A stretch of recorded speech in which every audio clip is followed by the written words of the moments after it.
Okay, let me now review for you the LM array that we wrote down, a two-dimensional array for a given local node A and the element number E. And for the very special mesh that we chose, we said this is a number P, the equation number. So, this is the equation number.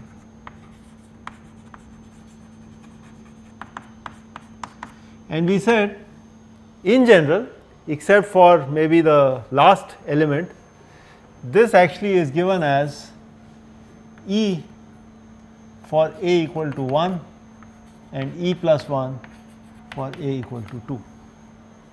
So, for this very special one dimensional mesh that we are considering, that is how we could actually write it down.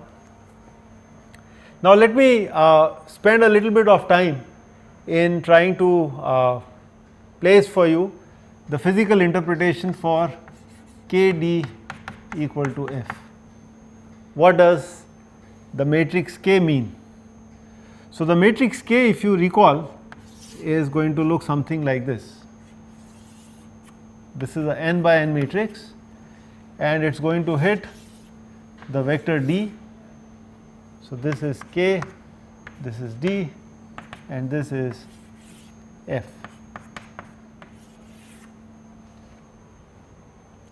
If I look at equation number E, so this is the entry that I would get in the matrix K for row number E. The entries here could be KE1, KE2 all the way to KEE and finally I have KEN. And of course, there are other rows as well. These over here are D1, D2 and perhaps there is a DE here somewhere and then finally the unknown Dn. So, this is the vector of unknowns and F is F1, F2, F3, maybe there is an Fe and finally there is an Fn. When I do an operation Kd equal to F, I generate out of this n equations. Typically, equation number E is going to be generated by Ke1 hits D1, Ke2 hits D2, Kee hits De and Ken hits Dn, and I then sum up all these terms and that is equal to Fe. Okay.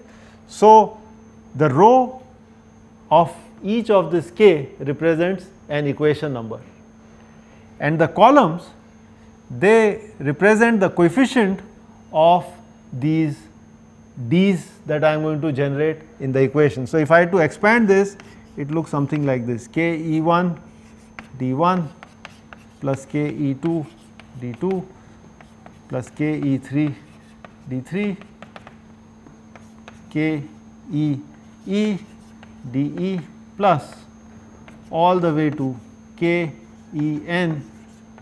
Dn, this is Fn.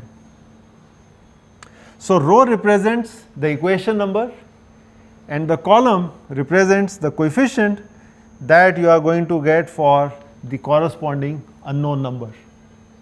Okay. How did I generate these equations?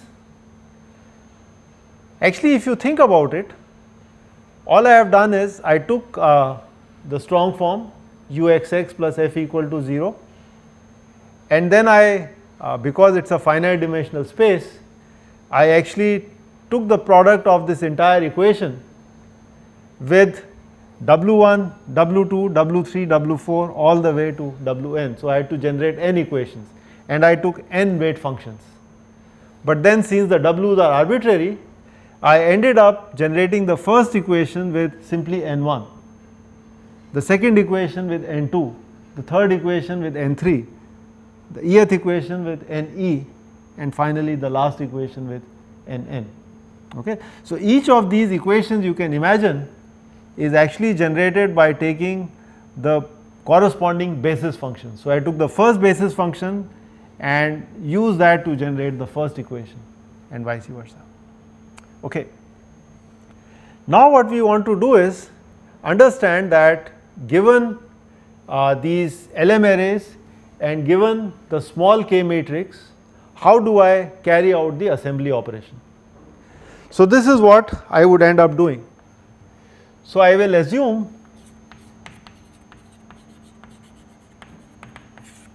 that k and f are initialized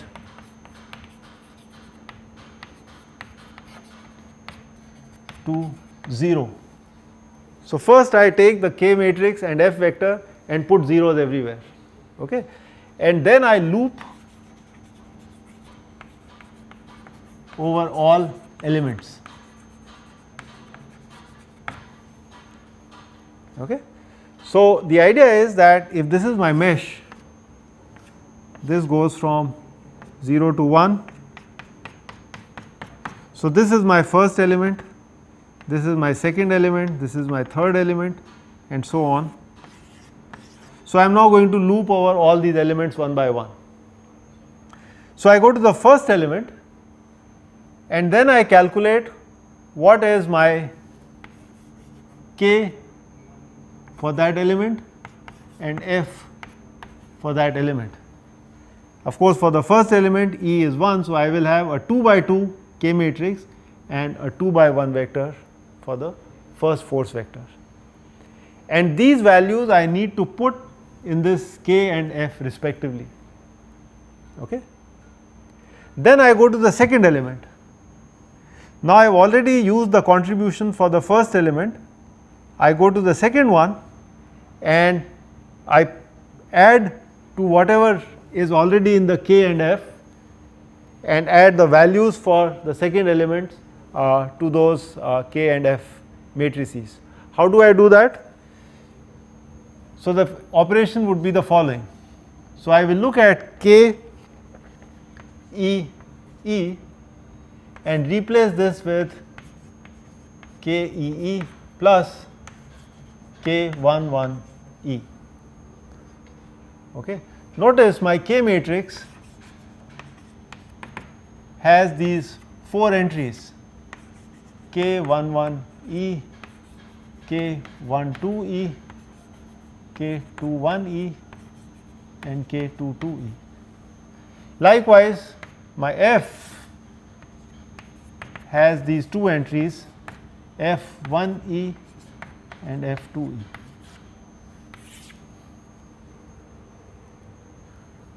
So I will go to, for example, if I want to look at where would the element E contribute.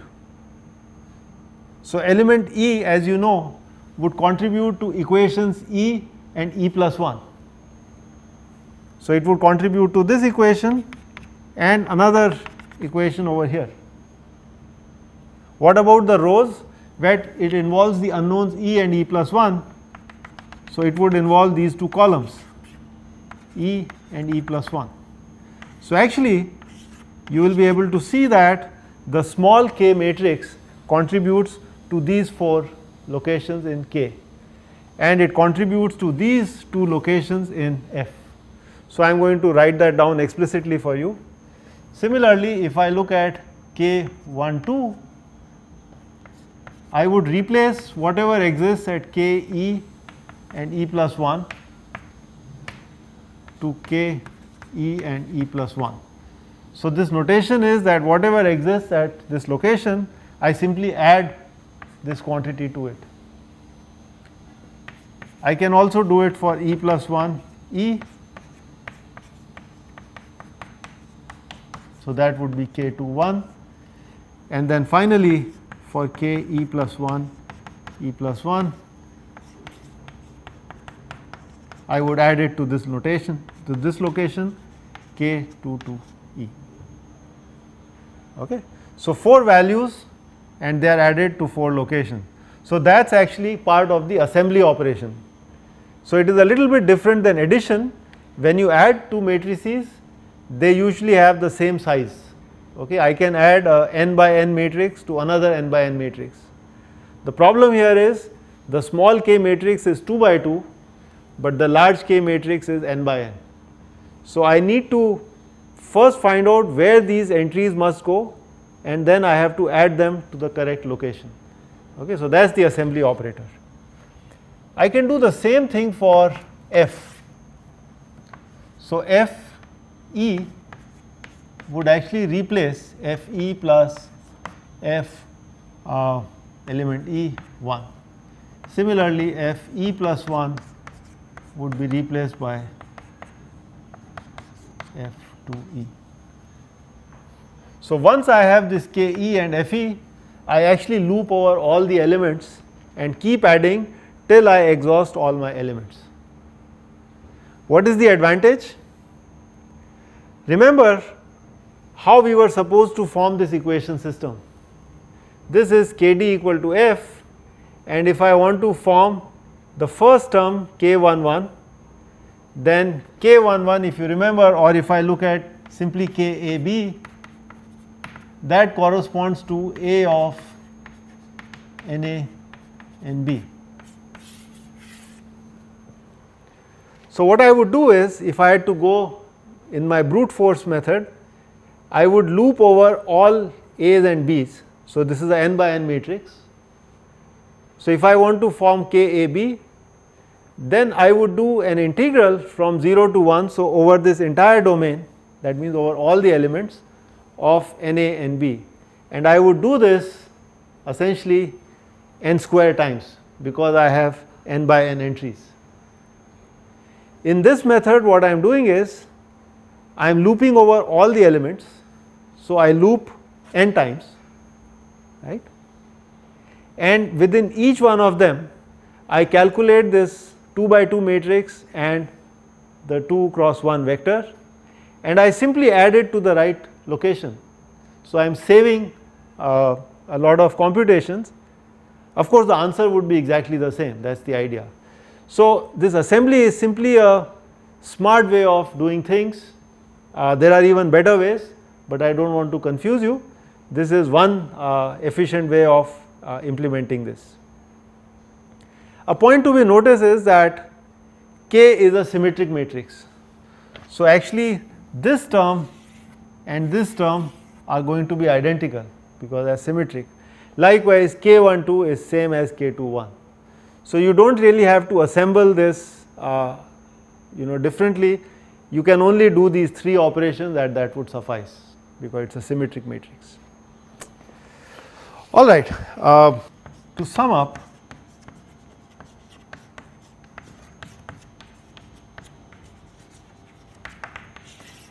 if I had to do the assembly operator, then I would say that K is assembly of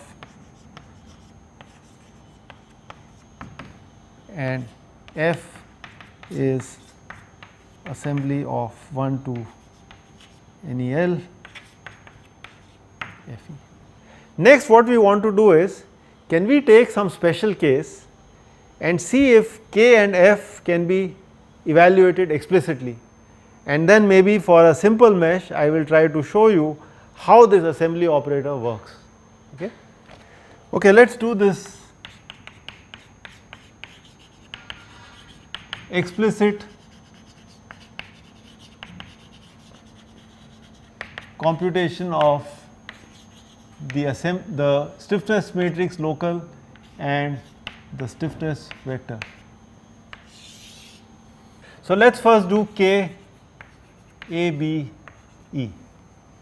This, as we have seen, is integral over the element level domain omega E, and this is an A and B, sorry, this is an A comma x and B comma x dx. But we know that NAs are actually function of xi. This is how we have defined. In fact, Na xi, if you remember, was given as 1 plus xi A xi. So if you do A equal to 1, so just to recall, N1 xi was given as half of 1 minus xi and N2 xi was given as half of 1 plus xi. So, this is what we have done earlier for the linear finite element space. And to be more explicit, on the xi axis, if this is -1 and +1, then your shape functions look like this. So, this is n1 and I had n2 which takes a value 1 at x equal to +1 and 0 at this point. So, I am just simply drawing these two functions. So, we are now going to do a change of variables. Okay? So, we are going to do the following. So, KAB is actually x1e to x2e na comma x and b comma x dx, and I can write na comma x of xi as simply na comma xi xi comma x from the chain rule. Okay. Likewise, I could write nb comma x as nb comma xi xi comma x. So, if I plug this in the integral above, I would get, so from dx I want to go to d xi. So, in fact, let me also write that dx is given as x comma xi d xi. So, I am going to take these limits in the transformed variable. So, these would become then xi 1 to xi 2, and for nax I would substitute na comma xi xi comma x.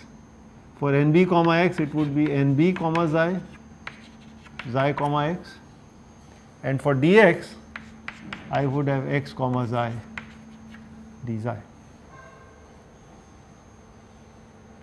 Now, recall we have done this earlier, that x comma xi was given as element length by 2. You can check your notes, and likewise xi comma x is the inverse of this, it is given as 2 by he. In fact, these two would cancel out, and I already know what is na comma xi. I can compute from this function over here. So, na comma xi, as you can see, would be simply xi a by 2, and likewise nb comma xi is xi b by 2. So, my KAB is actually integral from -1 to +1. So, I will substitute the values of xi 1 and xi 2. Na comma z is xi a, and this is xi b by 2, and I have a xi comma x here. So, that would be simply 2 by he d xi. Okay. Xi a, in fact, I can write as -1 raised to the a. So, if a is 1, xi 1 is -1 and xi 2 is +1. So, that fits the bill, and I would get here -1 raised to a plus b. These two cancel out, and I would get by he. So, I can explicitly write what is the vector k now. So, vector k can be written as 1 over he, and these entries would be 1 minus 1 minus 1 1. So, I have been able to explicitly compute what is my Ke, the element level stiffness matrix. Now, I would like to now find out what is Fe. If I can do that, then I can show you how to assemble them. So kindly recall FEA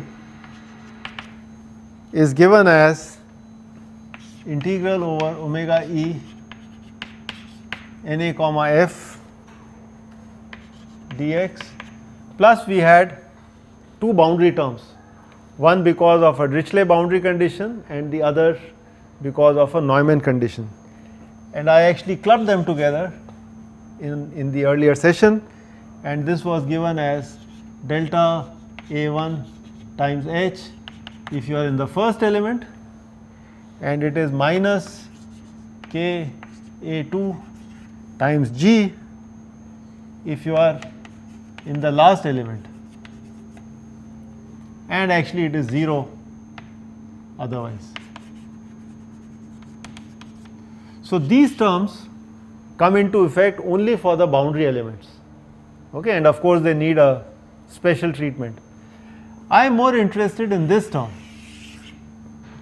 So what I will do is I will concentrate on internal elements, those that do not lie on the boundary, and try to figure out what is FAE for.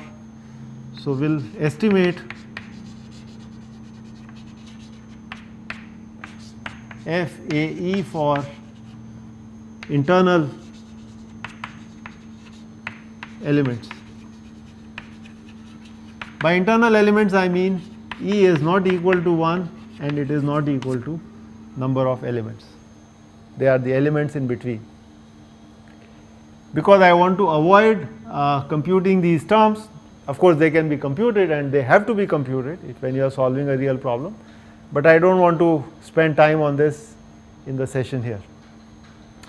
Okay, so this term is going to depend on what is the function f. Now in general, f is a function of x, and this is something that is given to you.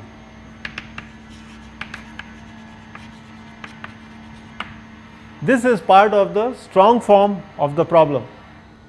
So if you remember, this was uxx plus f equal to 0.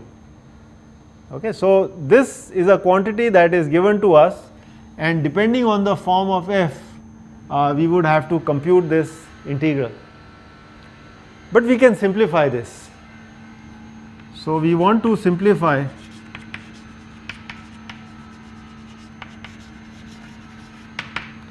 the integral. What we will do is, we will replace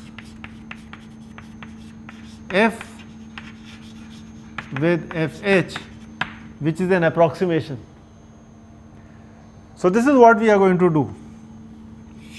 So let us say this is the x axis from 0 to 1, and suppose I want to plot my function f.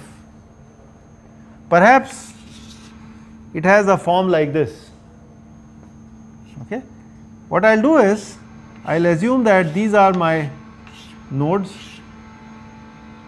So this is, for example, a node A, this is a node A plus 1, and maybe this is my element E.